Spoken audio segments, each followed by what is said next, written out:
Dalai Lama వారసుడిని తామెంపిక చేస్తామంటుంది China. అసలు నాస్తిక దేశం లేదా నాస్తిక పార్టీ లేదా నాస్తిక ప్రభుత్వం వాడేవాడు అసలు ఒక దానికి గురువుని ఏర్పాటు చేయడానికి? ఇలా వేల సంవత్సరాల చరిత్ర కలిగినటువంటి బౌద్ధానికి సంబంధించినటువంటి, వందల సంవత్సరాల చరిత్ర కలిగినటువంటి బౌద్ధానికి సంబంధించినటువంటి అంశంలో ఎందుకు ఆ అతి తెలివితేటలు వాడెందుకు ఇన్వాల్వ్ అవ్వాలా?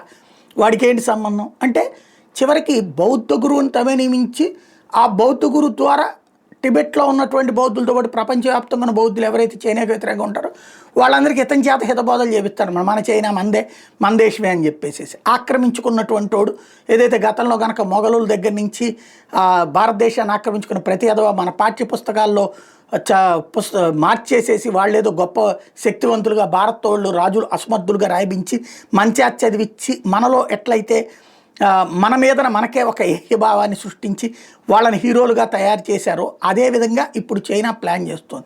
దలైలామా భారతదేశంలో తలదాచుకుంటూ ఉండటం, ఇప్పుడు ఆ దలైలామా వచ్చేటప్పటికి తన వారసుడు చైనాలో లేడు, ఇదే టిబెట్లో లేడు, బయటే పుట్టాడు, నేనే అనౌన్స్ చేస్తానని చెప్తున్నాడు. దాన్ని చైనా అంగీకరించదట. మేము అంగీకరించం అని చెప్పి ఇప్పుడు తాజాగా హెచ్చరికలు జారీ చేస్తుంది.